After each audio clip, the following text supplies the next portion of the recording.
Front का part लगती हैं, उनसे आप हतोत्साहित नहीं होते। और वो लड़ाई न मैदान जंग में लड़ी जाती है, वो लड़ाई ना न्यूक्लियर लड़ाई है, न तलवार की लड़ाई है, न टैंकों की लड़ाई है, ना वो छद्म युद्ध की लड़ाई है। वो लड़ाई है अपने अंदर की लड़ाई। एक पहला निर्णय करना पड़ता है, और अगर वो निर्णय आपने गलत किया या न किया तो बाकी जीवन की सारी लड़ाइयां तो आपको लड़नी ही पड़ेंगी, आप चाहें चाहे नहीं चाहें। ये दूसरी बात है कि आप किस चीज की लड़ाई लड़ेंगे, लेकिन उस लड़ाई के अंदर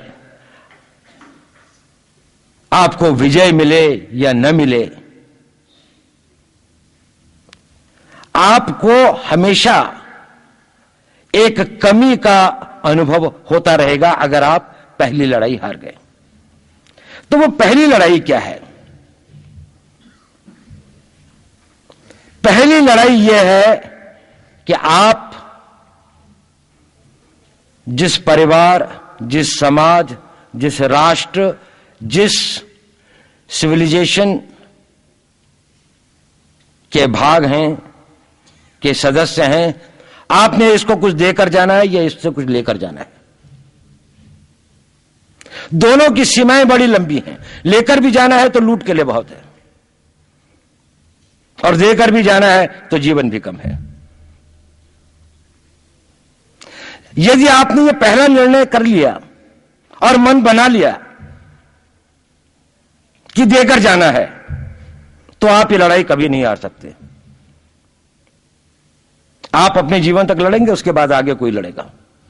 ये लड़ाई तब तक चलती रहेगी जब तक हम वहां नहीं पहुंच जाते जो हमारा गंतव्य स्थान है, जहां जब तक हम अपनी विचारधारा को, अपनी बात को, अपनी जो विश्व गुरु की विश्व को एक रास्ता दिखाने का जो हमारा एक संकल्प है, जब तक हम वहां नहीं पहुंच जाते तब तक ये लड़ाई चलती रहेगी।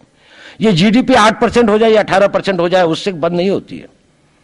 भारत की फौज 12 लाख की है या 22 लाख की हो जाए, उससे खत्म नहीं होती है। ये लड़ाई उससे बड़ी लड़ाई है, ये लड़ाई उससे आगे की लड़ाई है।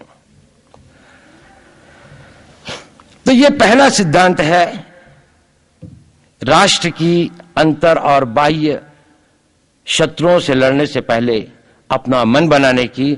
और मैं आप सब लोगों से पूछता हूं, क्या आप लोग यहां पर यह मन बनाने के लिए, यह प्रतिज्ञा करने के लिए तैयार हैं कि आप जिस परिवार के, जिस समाज के, जिस सभ्यता के और जिस राष्ट्र के होने वाले सपूत हैं या सपूत हैं जिसके, आप इसको कुछ देकर जाएंगे?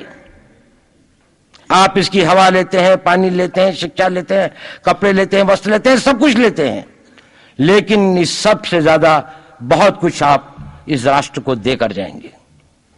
लेना तो है, पर इसीलिए लेते हैं ताकि सक्षम हो सकें, शक्तिशाली हो सकें, इतने मजबूत हो सकें कि देने के लायक अपने आप को मजबूत कर सकें। आप लेते हैं अपने आप को शारीरिक रूप से शक्तिशाली बनाने के लिए, आप लेते हैं अपने आप को मानसिक रूप से शक्तिशाली बनाने के लिए, आप ज्ञान लेते हैं अपने आप को आत्मिक रूप से शक्तिशाली बनाने के लिए।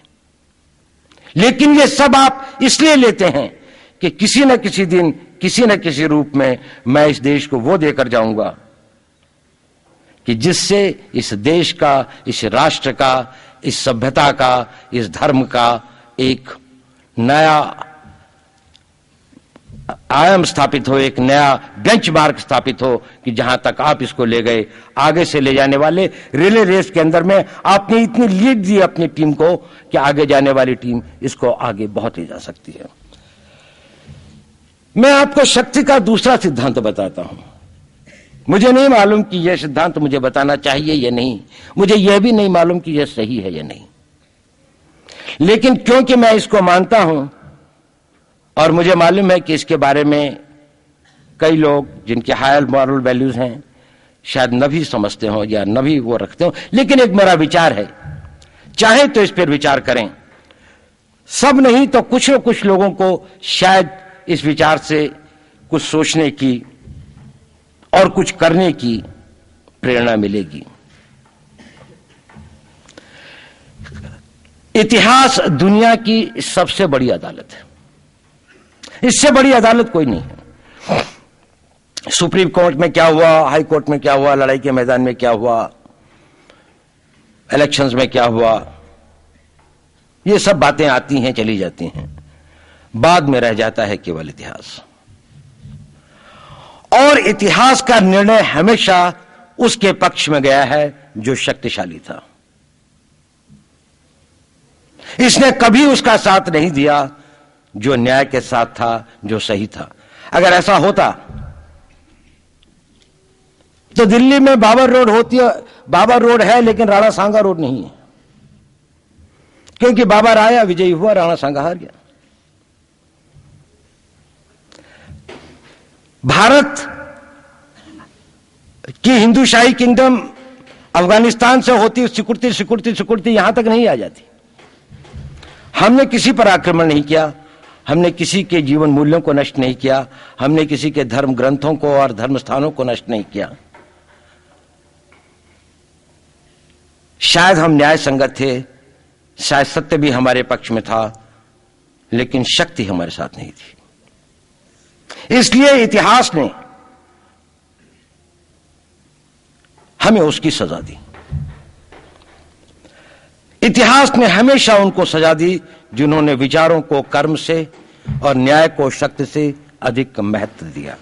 अब मैं ये नहीं कह रहा हूं कि उसको उसकी तिलांजलि कर देनी चाहिए, ये नहीं है कि न्याय का अपना महत्व नहीं है, लेकिन यदि कॉन्फ्लिक्ट ऑफ इंटरेस्ट हो तो शक्तिशाली बनना ज्यादा आवश्यक है।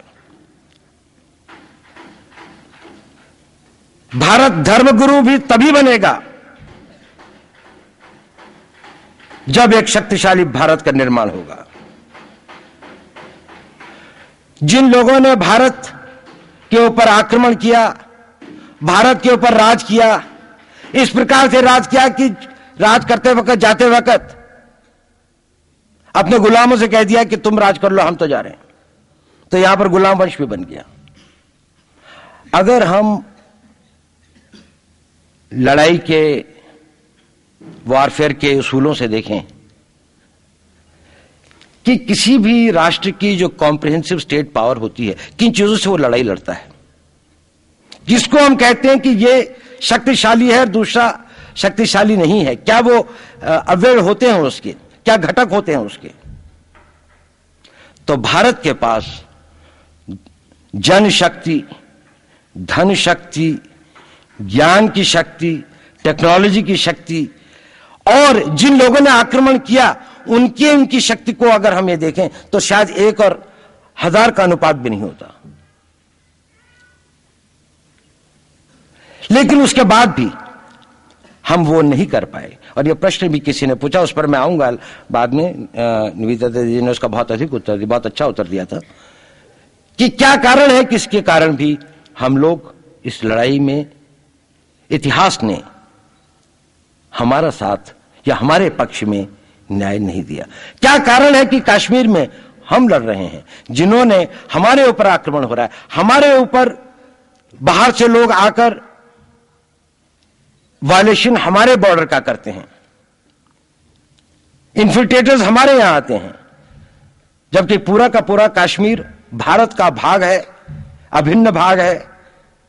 कानून के अनुसार वहां के राजा ने यह हस्ताक्षर किए, हमें दिया।